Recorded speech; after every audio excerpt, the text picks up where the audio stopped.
এর আগে আমরা পার্ট 1 পার্ট 2 ভিডিওতে 12 নম্বর পর্যন্ত অঙ্ক করেছি। আজকে আমরা 13 নম্বর অঙ্কটা দিয়ে শুরু করব।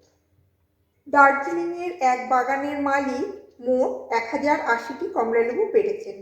সেই কমলালেবুগুলি কতকগুলি ঝুড়ি এনে তার প্রতিটিতে ঝুড়ির সংখ্যার সমান কমলালেবু রাখতে গিয়ে দেখেন 9টি কমলালেবু কম পড়ছে। তিনি কতগুলি ঝুড়ি এনেছিলেন হিসাব করে দেখি। তাহলে কি বলেছে,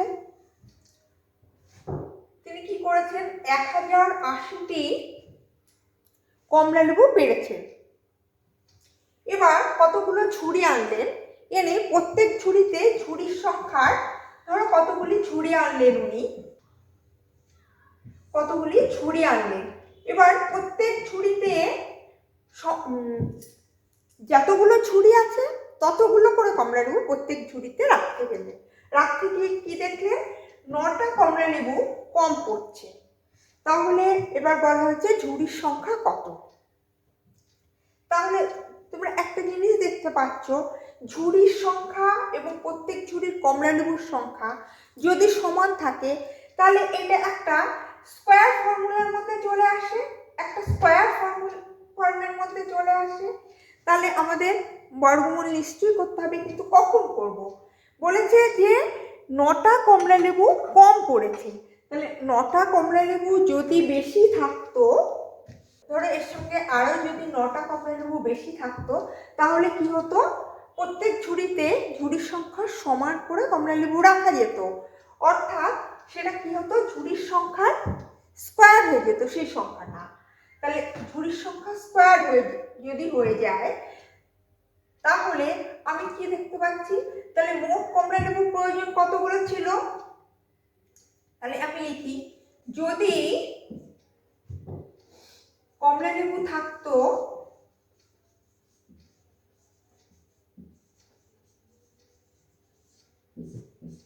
1080 যোগ 9 ইকুয়াল টু 1089, এতটি যদি থাকতো তবে প্রত্যেক ঝুড়িতে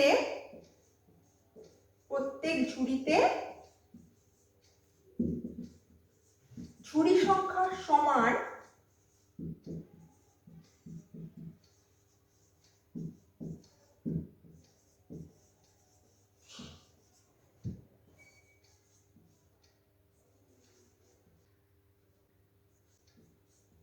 কমলালেবু রাখা যেত।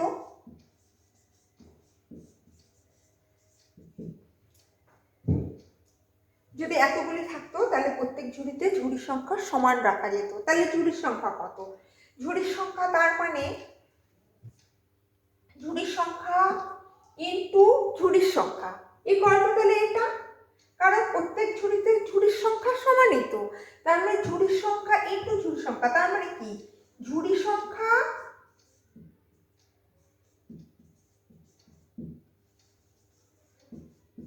স্কোয়ার ইকুয়াল টু হচ্ছে 1089। ঠিক আছে, তাহলে আমার ঝুড়ির সংখ্যা কি হবে, এটাকে রুট করলেই ঝুড়ির সংখ্যা বেরিয়ে আসবে।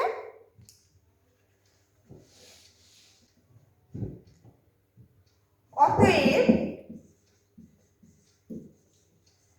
ঝুড়ির সংখ্যা ইকুয়াল টু √1089। এবার বর্গমূল বের করো। বর্গমূল বের করার নিয়ম তোমরা জানো। বর্গমূল বের করার নিয়ম কি, এই যে এই এক জোড়া ধরলাম, এই এক জোড়া ধরলাম।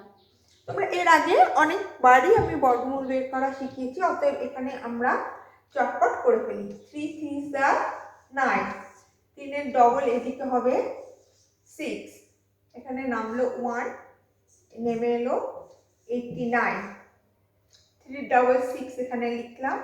এবার এখানে যত দেবো এখানে তত, এখানে যদি 3 দিই এখানে যদি 3 দিই তাহলে মিলে যাচ্ছে 3 3 9।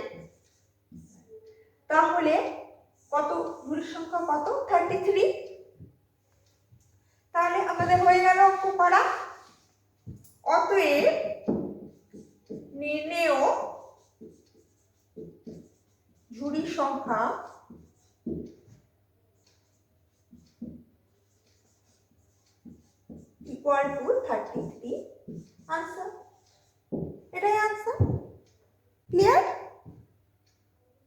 এবার নাম্বার 14 কি বলেছে দেখি।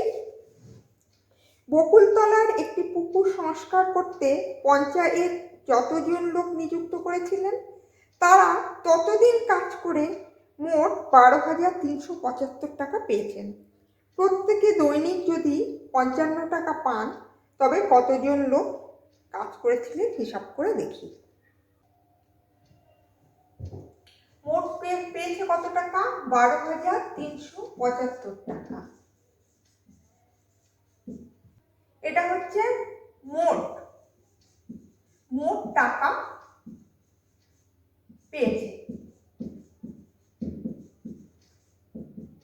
এটা দেওয়া আছে। আর কি দেওয়া আছে? প্রত্যেকে দৈনিক পায়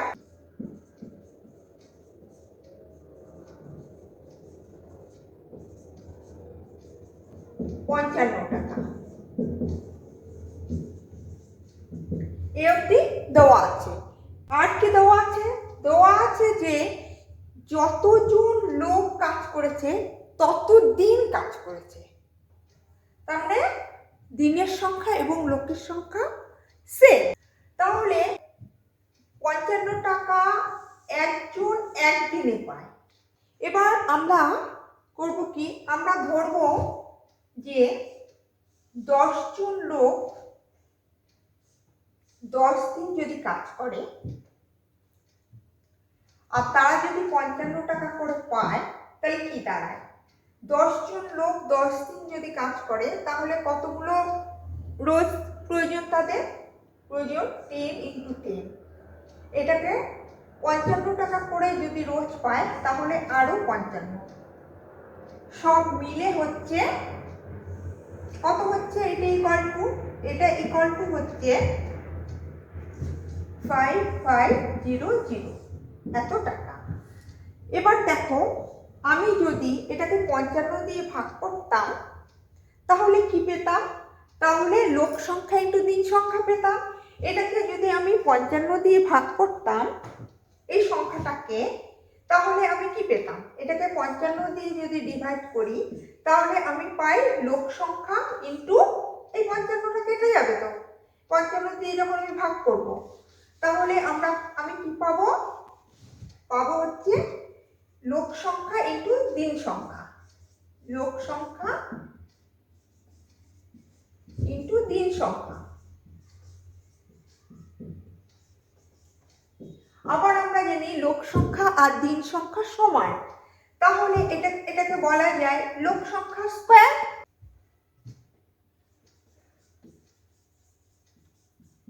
লোক সংখ্যা আর দিন সংখ্যা যদি সমান হয় তাহলে কি হচ্ছে? লোক সংখ্যা স্কয়ার হয়ে যাচ্ছে, কারণ এটাও তো তাহলে লোক সংখ্যা বসানো যায়। তাহলে লোক সংখ্যা স্কয়ার হয়ে যাচ্ছে। তাহলে লোক সংখ্যা স্কয়ার আমরা কি পেয়েছি? যে মোট যে 5500 হয়েছিল সেটাকে এই 55 টাকা দিয়ে যখন ভাগ করা হলো তখন আমরা এই লোক সংখ্যা স্কয়ার পেলাম। তাহলে একইভাবে আমি বলতে পারি এখানেও তো 55 টাকা করে দেওয়া হয়েছে একদিনে একজনকে, তাহলে আমি বলতে পারি এই 55 টাকা দিয়ে যখন আমি এই সংখ্যাটাকে এই টাকাটাকে ভাগ করব তখন যে সংখ্যাটা পাবো সেটাই হবে লোক সংখ্যা স্কয়ার।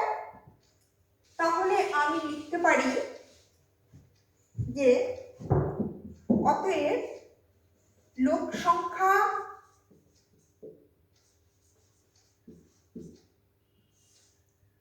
স্কয়ার ইকুয়াল কত?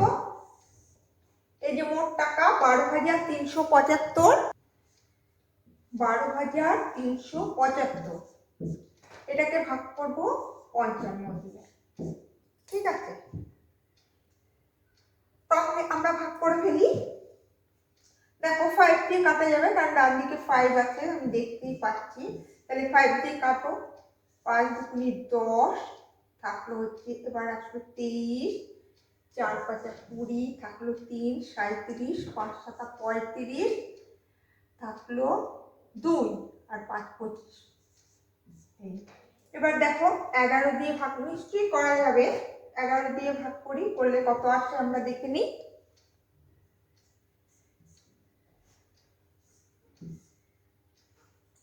11 দুগুণে 22 থাকলো 2, 2 এটা হলো 27, আবার 11 দুগুণে 22 হলো 5, 5 11 55, তাহলে 225। এটা হচ্ছে লোক সংখ্যা স্কয়ার। অতএব লোক সংখ্যা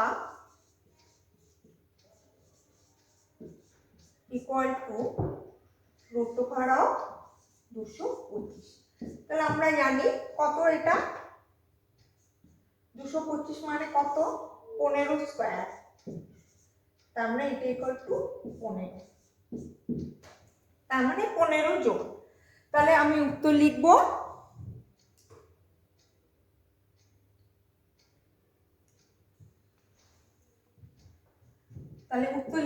অতএব 15 জন লোক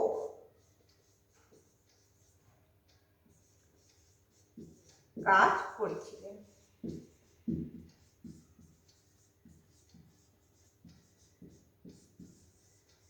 এটা হয়ে গেল আনসার। এবার নাম্বার 15, 4 অঙ্কের কোন বৃহত্তম পূর্ণ সংখ্যা 12, 18, 30 দ্বারা বিভাজ্য হিসাব করে দেখি। 12, 18 আর বলেছে 4 অঙ্কের কোন বৃহত্তম সংখ্যা, তার মানে 4টে অঙ্ক থাকবে তাতে, সেই 4 অঙ্কের কোন বৃহত্তম ক্ষুদ্র সংখ্যা এই 3টে সংখ্যার প্রত্যেকটা দ্বারা বিভাজ্য হবে। প্রথমে আমি দেখি এই সংখ্যাগুলো দ্বারা বিভাজ্য ক্ষুদ্রতম সংখ্যা কোনটা। প্রথমে আমি ক্ষুদ্রতম সংখ্যাটা বের করবো। তাহলে সেটা বের করতে গেলে আমাদের লসাগু বের করতে হবে। লসাগু যা হবে, এই 3টে সংখ্যা, যে কোনো সংখ্যাগুলোর লসাগু হচ্ছে সেই সংখ্যাগুলো প্রত্যেকটা দ্বারা ভাগ করলেই মিলবে, সেটা হচ্ছে লসাগু। আর লঘিষ্ঠ সাধারণ গুণিতক হচ্ছে লসাগু। তাহলে আমি লসাগু বের করি প্রথমে। দেখো প্রত্যেকটা 2 দিয়ে ভাগ করলে মেলে, তাহলে হলো 6, 9, 10। এবার দেখো দুটো, মিনিমাম দুটো যেন ভাগ করলে, মিনিমাম দুটো যেন ভাগ করলে মেলে আমাকে দেখতে হবে। এটা এটা দুটোই হচ্ছে, তাহলে আবার 2 দিয়ে করা যায়, 3, 9, 5। এবার আমি 3 দিয়ে করব, 1 হলো, 3 হলো, 5 হলো। তাহলে লসাগু কত হলো, তাহলে লসাগু হলো 2 গুণ 2 গুণ 3 গুণ 3 গুণ 5। তার মানে ক্ষুদ্রতম, এইগুলো গুণ করলে যে ক্ষুদ্রতম সংখ্যাটা পাবো সেটা এই প্রত্যেকটা দ্বারা বিভাজ্য। সে বিভাজ্য ঠিক আছে, কিন্তু সেই সংখ্যাটা নিজে পূর্ণবর্গ সংখ্যা কিনা আমাকে প্রথমে দেখতে হবে। আমি দেখছি এখানে দুটো 2 আছে, এখানে দুটো 3 আছে, এখানে একটা 5 আছে। এখানে যদি আরো একটা 5 থাকতো তবেই সংখ্যাটা একটা পূর্ণবর্গ সংখ্যা হতো।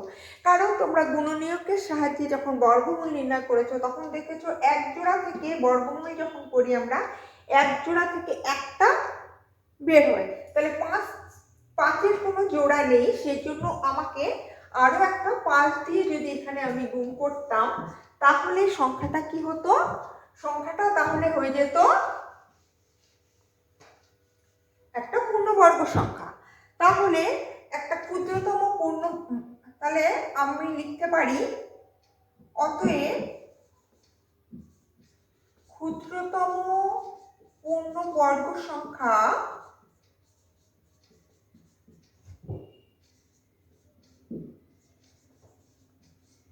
ইকুয়াল টু 2 গুণ 2 গুণ 3 গুণ 3 গুণ 5, এর সঙ্গে আমি আরো একটা 5 গুণ করব। এত, এই সংখ্যাটা কি, এই ক্ষুদ্রতম, কিসের ক্ষুদ্রতম সংখ্যা, যেটি বা যে সংখ্যাটি 12, 18 ও 30 দ্বারা বিভাজ্য।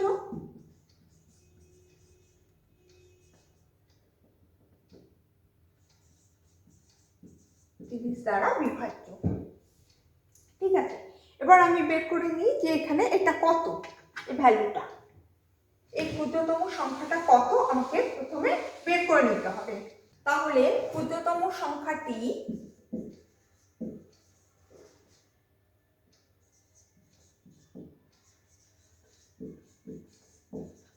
ইকুয়াল টু, দেখো 2 আর 5 গুণ করলে কত হচ্ছে, 10 হচ্ছে তো। আবার এই 2 আর 5 গুণ করলে কত হচ্ছে, 10 হচ্ছে তো। আর এই দুটো 3 গুণ করলে কত হচ্ছে, 9 হচ্ছে, তার মানে 900। তার মানে এটা হচ্ছে 900। এটা আমি সহজে করে দিলাম, তোমরা তোমাদের খুশি মতন যেভাবে তোমাদের সুবিধা হবে সেভাবেই গুণটা করবে। আমি সহজে দেখিয়ে দিলাম কিভাবে সহজে করা যায়। 5 আর 2 যেখানে থাকে সেখানে 5 আর 2 আমরা আগে গুণ করে 5 গুণি 10 করে নিই, সেইভাবে আমি এখানে 900 বের করলাম। ঠিক আছে, এবার দেখো এই ক্ষুদ্রতম সংখ্যাটা হচ্ছে 900, কিন্তু আমাকে কি বলেছে, 4 অঙ্কের কোন বৃহত্তম সংখ্যা যেটা ওই সংখ্যাগুলো দ্বারা বিভাজ্য। তাহলে 4 অঙ্কের বৃহত্তম সংখ্যা করতে গেলে আমাকে করতে হবে, এখান থেকে দেখতে হবে 4 অঙ্কের কোন বৃহত্তম সংখ্যা বিভাজ্য হয়।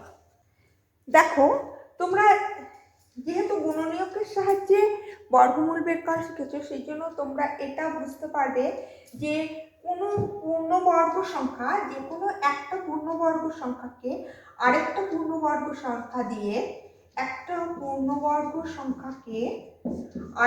পূর্ণবর্গ সংখ্যা দিয়ে যদি যে কোনো আরেকটা পূর্ণবর্গ সংখ্যা দিয়ে যদি গুণ করা হয়, তাহলে যে সংখ্যাটা হবে সেটাও একটা পূর্ণবর্গ সংখ্যা হবে, বর্গ সংখ্যা হবে। কেন কি পূর্ণবর্গ সংখ্যাগুলো, যে কোনো একটা পূর্ণবর্গ সংখ্যা, মনে করো 1 তো আছেই, 1 কোনো কাজে লাগবে না কারণ 1 দিয়ে গুণ করলে একই থাকবে। যেমন ধরো 2 2 4, তো 4 একটা পূর্ণবর্গ সংখ্যা, আমি যদি 4 দিয়ে এটাকে গুণ করি তাহলে এখান থেকে বেরোবে একটা সংখ্যা, আবার 4 এর জন্য 2 বেরোবে। আবার যদি 9 দিয়ে গুণ করি তাহলে 9 একটা পূর্ণবর্গ সংখ্যা, সেখান থেকে 3 পাচ্ছি। সেই জন্য আমরা বুঝতে পারছি যে পূর্ণবর্গ সংখ্যাকে আরেকটা যে কোনো পূর্ণবর্গ সংখ্যা দিয়ে গুণ করলে পূর্ণবর্গ সংখ্যাই পাওয়া যায়। সেই জন্য আমাকে কি করতে হবে,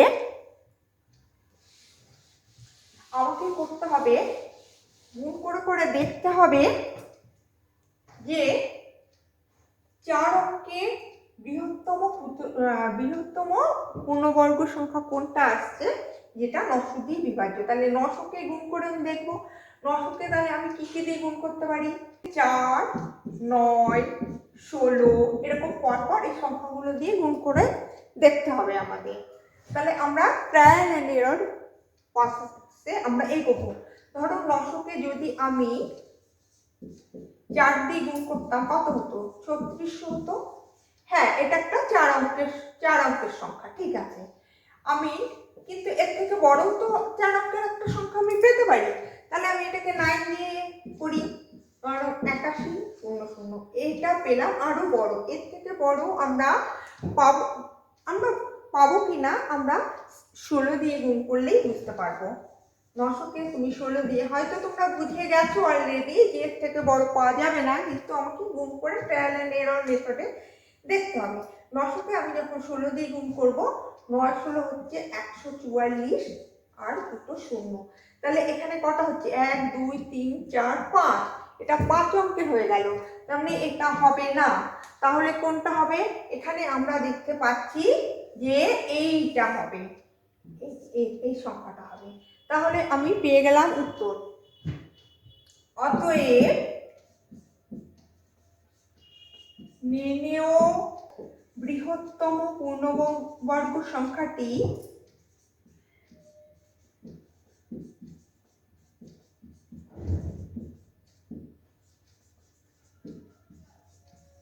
কত হলো, 8100। এই হলো আনসার। তোমরা বুঝেছো? যদি বুঝতে অসুবিধা হয়ে থাকে তাহলে প্লিজ আর একবার দেখে নাও, তাহলে একদম ক্লিয়ার হয়ে যাবে।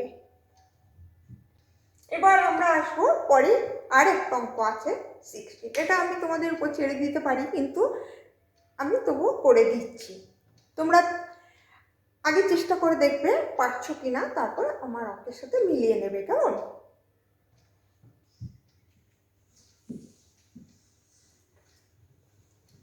16 নম্বরে কি বলেছে? 5 অঙ্কের কোন ক্ষুদ্রতম পূর্ণবর্গ সংখ্যা 8, 15, 20 ও 25 দ্বারা বিভাজ্য হিসাব করে দেখি। এখানে আমার 5 অঙ্কের ক্ষুদ্রতম পূর্ণবর্গ সংখ্যা দরকার। 5 অঙ্কের 5টা ঘর থাকবে তাতে, এবং সেগুলো কি কি দ্বারা বিভাজ্য হতে হবে? 8, 15, 20 ও 25 দ্বারা বিভাজ্য হতে হবে। তাহলে আমরা আগের অঙ্কের মতো করে আমরা প্রথমে এই প্রত্যেকটা সংখ্যা দ্বারা বিভাজ্য কোন সংখ্যা, ক্ষুদ্রতম কোন সংখ্যা, সেটা বের করি। সেটা বের করার একমাত্র উপায় হচ্ছে লসাগু বের করা।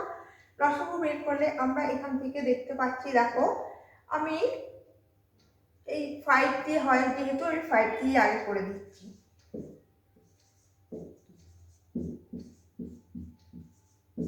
ঠিক আছে, এবার আমি 2 দিয়ে করব। এটা হবে 4, এটা হবে 3, এটা হবে 2, এটা হবে 5। 2 দিয়ে আরেকবার করো।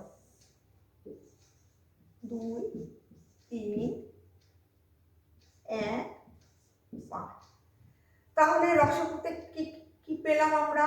5 গুণ 2 গুণ 2 গুণ 2 গুণ 3 গুণ 5, এই পেলাম আমরা। তাহলে আমরা এবার দেখব এই সংখ্যাটা, এই যে লসাগু যেটা বেরোলো, এটা কি পূর্ণবর্গ সংখ্যা কিনা আমরা কিভাবে চেক করব? এই যে একটা 5, দুটো 5, এখান থেকে আমরা একটা 5 পেতে পারি। আচ্ছা, এই এক জোড়া আছে 2, এখানে এই এরও কোনো জোড়া নেই, এই 3-এরও কোনো জোড়া নেই। তার মানে এদের যদি জোড়া থাকতো তাহলে সেই সংখ্যাটা একটা পূর্ণবর্গ সংখ্যা হতে পারত। তাহলে আমি কি করব? এখানে আরো 2 × 3 দিয়ে গুণ করব। করলে যে সংখ্যাটা পাবো সেই সংখ্যাটা হলো এদের দ্বারা বিভাজ্য পূর্ণবর্গ সংখ্যা। তাহলে এটা ইকুয়াল টু কত হচ্ছে আমরা করে ফেলি। দেখো 5 দুগুণে 10, 5 দুগুণে 10 করলাম, এখানে আবার 5 দুগুণে 10 করলাম, আর এখানে মাঝখানে কত হচ্ছে? 2 দুগুণে 4, 3 4 12, 3 12 36, 36 × 10 × 10, তার মানে 3600। তাহলে এই যে 3600 যে সংখ্যাটা পেলাম, এটা কি 3600 সংখ্যাটি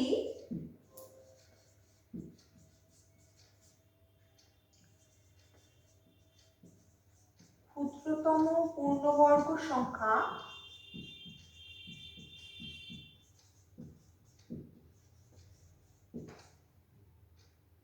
যেটা 8, 5, 15, 20, 25, 8, 15, 20 ও 25 দ্বারা বিভাজ্য, যেটা 8, 15, 20 ও 25 দ্বারা বিভাজ্য। ঠিক আছে, এই অবধি। কিন্তু আমাদের কি কোন ক্ষুদ্রতম সংখ্যা বের করতে বলেছিল? বলেছিল 5 অঙ্কের, কিন্তু আমরা যেটা পেয়েছি সেটা হচ্ছে 4 অঙ্কের। তাহলে আমাদের 5 অঙ্কের সংখ্যা বের করতে হবে। তাহলে আমাকে 5 অঙ্কের ক্ষুদ্রতম পূর্ণবর্গ সংখ্যা বের করতে হবে, যেটা কিনা এর গুণিতক হবে। তাহলে আমরা এর আগেও দেখেছি, কি দেখেছি? এখানে আমরা পেয়েছি 3600,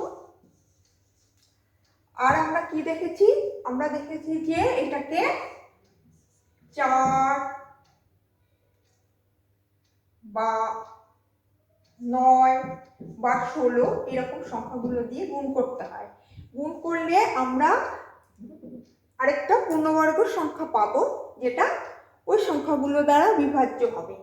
তাহলে এটাকে আমি কি করব? আমি এখানে সেই ট্রায়াল প্রসেসে আমি দেখব 5 অঙ্কের যেই মাত্র 5 অঙ্ক পাবো, এর আগে 15 নম্বর অঙ্কে ছিল কি, যে আমরা আস্তে আস্তে আস্তে আস্তে এগোচ্ছিলাম যে কত বড় সংখ্যা পেতে পারি, সেই জন্য আমরা এগোচ্ছিলাম। কিন্তু এখানে কি হবে, যে মুহূর্তে আমরা 5 অঙ্কের একটা সংখ্যা পেয়ে যাব, জানবো সেটাই ক্ষুদ্রতম 5 অঙ্কের সংখ্যা।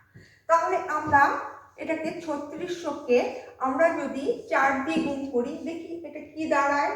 এটা আসবে ইকুয়াল টু, দেখো দুটো শূন্য এদিকে থাকবে, 4 ছক 24, 4 3 4 12 আর 2 14।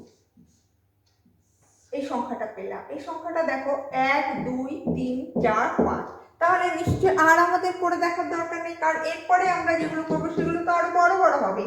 4 দিয়ে গুণ করে যদি এটা হয়, 9 দিয়ে গুণ করে তো বড় সংখ্যা হয়ে যাবে। অতএব আর আমাদের করার প্রয়োজন নেই, আমাদের এই সংখ্যাটাই খোঁজার প্রয়োজন ছিল। তাহলে আমি উত্তর লিখতে পারি, অতএব নির্ণেয় ক্ষুদ্রতম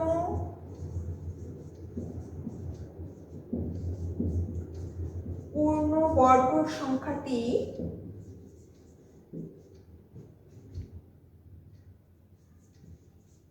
হলো কত, 14400। এটাই আনসার। ক্লিয়ার?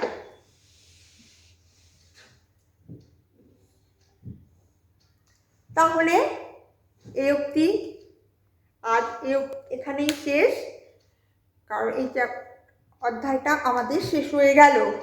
কষে দেখি 1.4 আমাদের আজ এখানেই শেষ হয়ে গেল। এরপরে আমাদের দেখা হবে আবার পরবর্তী ভিডিওতে।